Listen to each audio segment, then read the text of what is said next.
बिस्मिल्लाहिर्रहमानिर्रहीम। अस्सलाम वालेकुम नाज़रीन, मेरा नाम सरवत वलीम है। उम्मीद है आप तमाम लोग बखैर आफियत होंगे। जो लोग इस वक्त मुझे देख और सुन रहे हैं, उनसे दरख्वास्त है कि मेरे चैनल को ज़रूर सब्सक्राइब करें। पहली बात तो ये है कि इस्तेहकाम पाकिस्तान पार्टी बड़ी खुश थी चौधरी सरवर खान साहब की एक विकेट गिरा कर, तोड़ कर, या मैं कहूँगी ज़बरदस्ती जो अंडा उनकी टोकरी में डाला गया। चौधरी सरवर खान साहब का हल्का इमरान खान साहब और चौधरी सरवर साहब के इस फैसले को किस तरह से देख रहा है, ये मैं आज के इस व्लॉग में आपके साथ शेयर करूंगी। इससे पहले जो एक व्लॉग मैंने आप लोगों के सामने रखा जिसमें इमरान खान साहब के डील के हवाले से एक मैंने मालूमात आप लोगों तक पहुंचाई थी, उस डील का जवाब क्या था वो भी आपको बताऊंगी, और वो डील क्या थी ये भी आपको बताऊंगी। इसके अलावा आपको ये बता देते हैं कि गौहर खान साहब जो कि बिला मुकाबला चेयरमैन मुंतखब हो गए हैं, उनके ऊपर बड़ी तनकीद हो रही है, और ये तनकीद पीटीआई के अंदर से तो नहीं हो रही, ये दूसरी जमात से हो रही है, ये मुस्लिम लीग नून से हो रही है। नून लीग का अपना माजी कैसा था इंटर पार्टी इलेक्शंस के हवाले से ये आपके साथ शेयर करेंगे। और इमरान खान जैसा दलेर आदमी जेल में बैठ के अपनी 26 साल जिद्दोजहद के समर को किसी और की गोद में, किसी और के हिस्से में डाल दिया, किसी और के पलड़े में डाल दिया उन्होंने अपनी जिद्दोजहद को, उसकी क्या वजह थी ये भी मैं आपको बताऊंगी। सबसे पहले मैं आपको बता दूं कि चौधरी सरवर खान साहब जो हैं, चौधरी सरवर खान साहब पीटीआई का हिस्सा थे। 2018 में वो कामयाब हुए, और चौधरी सरवर खान साहब के मुकाबले में चौधरी निसार थे। चौधरी निसार साहब को हराया था चौधरी सरवर ने। मैं पहले भी ये कई दफा बात कह चुकी हूं कि ये इस बात का कभी इम्कान मौजूद है कि चौधरी निसार साहब जो है वो पीटीआई का हिस्सा बन जाएं। पाकिस्तान तहरीक इंसाफ की स्ट्रेटजी ये है कि चौधरी सरवर के मुकाबले में चौधरी निसार अगर खड़े होते हैं, और इस बात का इम्कान है, 100% इम्कान है कि चौधरी निसार इलेक्शन के अंदर पार्टिसिपेट करेंगे, चौधरी निसार की जगह पर या उनके मुकाबले के अंदर पाकिस्तान तहरीक इंसाफ अपना उम्मीदवार उस हल्के में खड़ा नहीं करेगी, और पाकिस्तान तहरीक इंसाफ अपनी पूरी सपोर्ट देगी चौधरी निसार अली खान साहब को। जिसके बाद इस बात के अंदर कोई शक व शुबा बाकी नहीं रहता कि चौधरी सरवर खान के मुकाबले में चौधरी निसार जीतेंगे। ये बात बिल्कुल दुरुस्त है, चौधरी निसार साहब जीतेंगे, क्योंकि पीटीआई का एक बहुत बड़ा वोट बैंक है जो चौधरी सरवर साहब के साथ था। चौधरी सरवर खान के हल्के का एक सर्वे किया गया है, और उस सर्वे के अंदर लोगों से उनकी राय पूछी गई है, और लोगों की राय यही है कि जो पार्टी है वो बस एक ही है, और उस पार्टी का नाम है पाकिस्तान तहरीक इंसाफ। फिर उनसे जब सवाल हुआ कि तहरीक इंसाफ के उम्मीदवार तो तब्दील हो गए हैं, चौधरी सरवर साहब जो पीटीआई के थे अब वो पीटीआई को नहीं रहे, इस्तेहकाम पाकिस्तान पार्टी का हिस्सा तरीन साहब के पास चले गए हैं वो, तो ऐसी सूरत में लोगों का जवाब सिर्फ ये था कि हमारा वोट पीटीआई के लिए है, उम्मीदवार कौन है कौन नहीं है इससे कोई फर्क नहीं पड़ता, वोट सिर्फ पाकिस्तान तहरीक इंसाफ का है। तो चौधरी सरवर साहब को 2024 के इलेक्शन के अंदर एक बड़ा टफ किस्म का मैच देखने को मिलेगा, और चौधरी सरवर साहब के मुकाबले में इस बात में शक नहीं है कि चौधरी निसार साहब यकीनी तौर पर जीत जाएंगे, क्योंकि इमरान खान साहब की वाज़ेह हिदायत है कि चौधरी निसार के मुकाबले में वहां पर पीटीआई का कोई भी उम्मीदवार खड़ा नहीं किया जाएगा। अब आ जाते हैं इस एक और मामले के ऊपर कि इमरान खान साहब के साथ डील क्या हुई, या डील की ऑफर क्या हुई। इमरान खान साहब को दोबारा से जेल के अंदर पैगाम भेजा गया है, ये पैगाम है डील का। और मैं आपको इस डील के बारे में बताने से पहले ये भी बता दूं, एक सहाफी का आंखों देखा हाल अहवाल उसने सुनाया है कि किस तरह से उन्होंने इमरान खान साहब को देखा, और साइफर केस की जो ट्रायल हुआ जेल के अंदर, वहां पर माहौल कैसा था। बड़े कम लोग इसके बारे में बात कर रहे हैं। इमरान खान साहब की पहली झलक लोगों को देखने को नहीं मिली, मगर उस सहाफी की आंखों ने जो देखा वो उन्होंने बयान किया है, ये मैं आपके साथ यकीनी तौर पे शेयर करूंगी। पहले तो आपको उस डील की तरफ ले जाते हैं। इमरान खान साहब हर बार कामयाब हो रहे हैं, उन्हें इंट्रा पार्टी इलेक्शंस और बल्ले के निशान पर थोड़ा कंफ्यूज करने की कोशिश की गई, मगर इमरान खान साहब की स्ट्रेटजी कामयाब रही गौहर खान साहब के हवाले से और इंट्रा पार्टी इलेक्शंस के हवाले से। अब जो इमरान खान साहब को और पीटीआई को डराया जा रहा था कि बल्ले का निशान उन्हें नहीं मिलेगा, इस पूरे खेल के अंदर से भी इमरान खान साहब बखैर आफियत बड़े जबरदस्त तरीके से निकल गए हैं। अब बात यह है कि इमरान खान साहब को दोबारा से ऑफर जेल में भेजी गई है कि अगर आप माफी मांग लेते हैं या आप उन मामलात को कबूल कर लेते हैं जिनमें एक मामला यह है कि 5 से 10 साल के लिए पाकिस्तान की सियासत से आउट हो जाएंगे और आपकी पीटीआई इसी तरह से चलती रहेगी, तो इमरान खान साहब को ये ऑफर की गई है कि आपकी सजाएं खत्म होंगी, नरमी आपके साथ बरती जाएगी अगर आप इस डील को कबूल कर लेते, इस ऑफर को कबूल कर लेते हैं। इमरान खान साहब जिनका एक ही मुतालबा था अपनी एक्सरसाइजेस के हवाले से,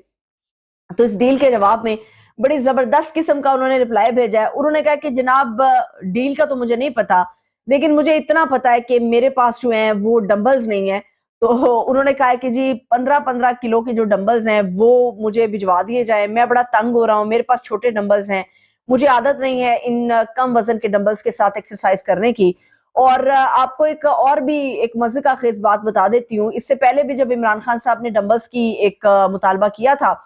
تو اس وقت عمران خان صاحب کو انہوں نے لوہے کے ڈمبلز نہیں دیے تھے, جس میں پولیس انتظامیہ کا موقف تھا کہ شاید عمران خان صاحب اپنے آپ کو نقصان پہنچا لیں گے. اور اس پہ عمران خان صاحب بہت زوردار کہکہے لگا کر ہنسے تھے اور انہوں نے کہا تھا کہ میں اپنے آپ کو کیوں نقصان پہنچاؤں گا, مجھے صرف ایکسرسائز کے لیے 15 کلو کے 2 ڈمبلز ریکوائرڈ ہیں, تو وہ ڈمبلز مجھے دے دیے جائیں. یعنی کہ وہ زبردوز قسم کی ایک ڈیل تھی, لیکن دھڑن تختہ اس کا عمران خان صاحب کے جواب نے کر دیا ہے. اب آ جاتے ہیں صحافی کے اس احوال کی طرف جو اس نے دیکھا. جیل ٹرائل جو ہوا اس میں آج بہت کم قسم میڈیا کے لوگوں کو جانے دیا گیا اور بیشتر میڈیا کے لوگ ایسے تھے جو جیل سے باہر رہے, انہیں اجازت نہیں تھی. اس کے علاوہ عمران خان صاحب کی فیملی کے 5 ممبرز موجود تھے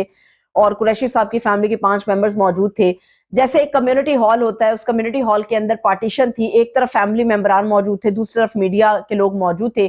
اور میڈیا کے تقریباً 5 سے 6 لوگ موجود تھے وہاں پر. اور فیملی کے لوگ میڈیا کو اور میڈیا کے لوگ فیملی کو نہیں دیکھ سکتے تھے. اس قسم کا پردہ تھا. اس پردے کی مجھے سمجھ نہیں آئی, شاید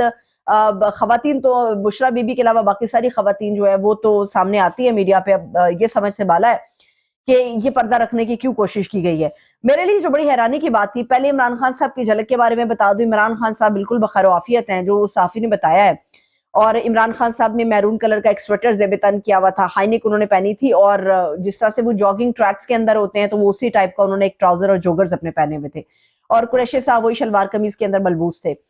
اچھا, میرے لیے جو سب سے بڑی حیرانی کی بات تھی, باقی سارا احوال تو اس طرح سے کہ خان صاحب بھی ایک روسٹرم کے اندر کھڑے تھے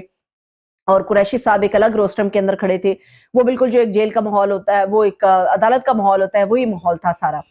لیکن اس کے اندر جو حیرانی کی بات تھی وہ یہ تھی کہ قریشی صاحب نے گفتگو ضرور کی ہے مگر عمران خان صاحب نے گفتگو نہیں کی. یہ سمجھ سے بالا ہے. ایسا نہیں ہو سکتا کہ عدالت کے اندر ایک پروسیڈنگ ہو رہی ہو اور جج کے ساتھ خان صاحب کا مکالمہ نہ ہو, کیونکہ خان صاحب روسٹرم کے اندر ہی موجود تھے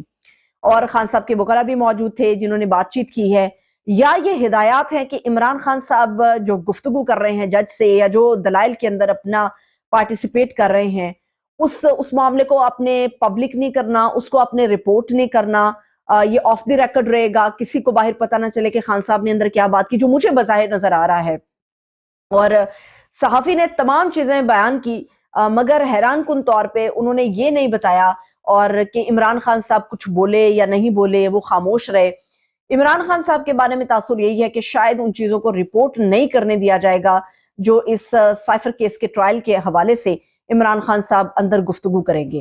ابھی یہ کہا جا رہا ہے کہ ممکن ہے اگلی سماعت کے اوپر کچھ اور میڈیا کے لوگوں کو جانے کی اجازت ہو, مگر بڑا کم تعداد میں وہاں پر میڈیا تھا, 5 سے 6 لوگ موجود تھے. قریشی صاحب نے ہلکی پھلکی گفتگو کی, وہ صحافی نے بتایا, مگر عمران خان صاحب بولے یا نہیں بولے اس حوالے سے صحافی مکمل طور پہ خاموش رہا. اب آ جاتے ہیں گوہر خان صاحب کے اوپر اور نون لیگ کے انٹر پارٹی الیکشنز کے حوالے سے. نون لیگ اور اکبر ایس بابر صاحب یہ مسلسل اس بات کے اوپر مصر ہیں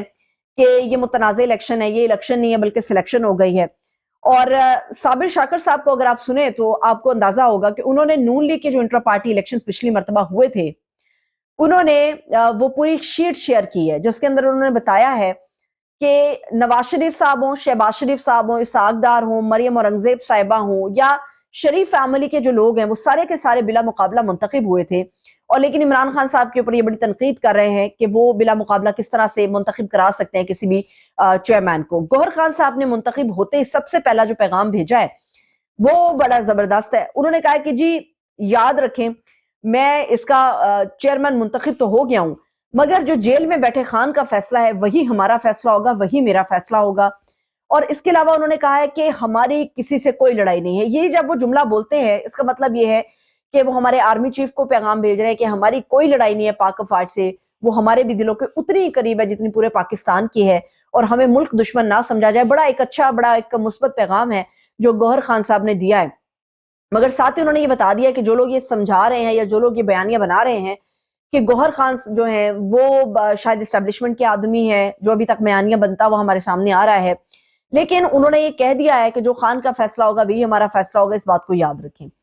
नून लीग हमेशा से डरती रही है इस बात को लेके कि कहीं उनकी पार्टी जो है वो हाईजैक न कर ली जाए, इसीलिए सारी की सारी पार्टी, उनके आला ओहदे और उनके करीब जितने भी लोग हैं वो सारे के सारे वफादार और उनके अपने रिश्तेदार और अपने खानदान के लोग हैं, और पार्टी खानदान से बाहर ना जाए इसलिए इंट्रा पार्टी इलेक्शंस के अंदर जितने भी बड़े ओहदे थे वो सारे के सारे बिला मुकाबला मुंतखब करा दिए गए अपनी फैमिली, अपने रिश्तेदारों के दरमियान। इमरान खान जो जेल में बैठा भी बहादुर आदमी है, जिसको इस बात का बड़ा पक्का यकीन है कि उसकी पार्टी हाईजैक हो भी जाती है, उसकी पार्टी तितर बितर हो भी जाती है, उसकी पार्टी के हिस्से बुखे कर भी दिए जाते हैं, उसके बावजूद भी वोट बैंक इमरान खान का है। और इमरान खान इसीलिए खतरों के बगैर, परेशान हुए बगैर उसने अपनी पार्टी के अंदर अपनी मौरूसियत को नहीं आने दिया, अपनी बहनों को नहीं आने दिया, अपनी अहलिया को नहीं आने दिया, अपने बेटों का तस्करा नहीं होने दिया। तो इमरान खान ने जेल से बैठ के ये पैगाम भेजा था कि गौहर खान को तो मैं मुंतखब कर रहा हूं, मगर याद रहे कि पार्टी का चेयरमैन कोई भी हो सकता है, कोई कारकुन भी हो सकता है, कोई मेंबर भी हो सकता है, और जमहूरियत पनपनी चाहिए, मामलात आगे बढ़ने चाहिए, मौरूसियत का आंसर नहीं आने दिया। तो मेरा नहीं ख्याल कि नून लीग या किसी भी दूसरी जमात को तनकीद करनी चाहिए इस बात को लेके कि इमरान खान साहब ने जो पार्टी की इलेक्शन कराए वो इलेक्शन इस इलेक्शन है। और जहां तक अकबर एस बाबर साहब का ताल्लुक है तो वो इनको मुतनाज़े बनाने की भरपूर कोशिश कर रहे हैं। 13 साल के बाद एक आदमी पार्टी के मरकजी सेक्रेटेरिएट पहुंच रहा है, और वो शायद इस मौके की तलाश में था, या शायद ये मौका प्रोवाइड किया गया है। और अकबर एस बाबर साहब जिस एजेंडे के ऊपर आना चाह रहे हैं, जिस तरह से पार्टी को अलग या तोड़ मोड़ करना चाह रहे हैं, एक ऐसी पार्टी जिसके ऊपर आप ये इल्जाम लगाते हैं कि उसके ऊपर वो बैरूनी फंडिंग लेती है, एक ऐसी पार्टी जिसको आप अदालत में खड़ा कटहरे में करते हैं, एक ऐसी पार्टी जिसके ऊपर इल्जाम लगा के इलेक्शन कमीशन के जरिए उसको साबित किया जाता है, उसी पार्टी के अंदर आप चेयरमैन भी बनने के ख्वाहिशमंद हैं। हैरान कुन बात यह है कि अकबर एस बाबर साहब को ज़मीर की आवाज भी सुननी चाहिए। आपको तो ऐसी पार्टी का रुख नहीं करना चाहिए जिसके ऊपर आप इल्जाम लगा रहे हैं, मगर आज जब इसके ऊपर ये मामला सारा आया है, आज जब इस पार्टी के ऊपर कड़ा वक्त आया है, तो आप समझते हैं कि आप इसको हाईजैक कर लेंगे। तो मेरा ख्याल है कि हाईजैक होने की ये जो कोशिश है ये सरासर नाकाम रहेगी। इंशाअल्लाह ताला अगले व्लॉग में कुछ मजीद मालूमात के लेके आप लोगों के साथ सामने हाजिर होंगी, और आप लोगों से दरख्वास्त है कि अगर वीडियो पसंद आए, व्लॉग पसंद आए, इसको लाइक और कमेंट शेयर जरूर करें। अपना बहुत से ख्याल रखें, इजाजत दीजिए, खुदा हाफिज।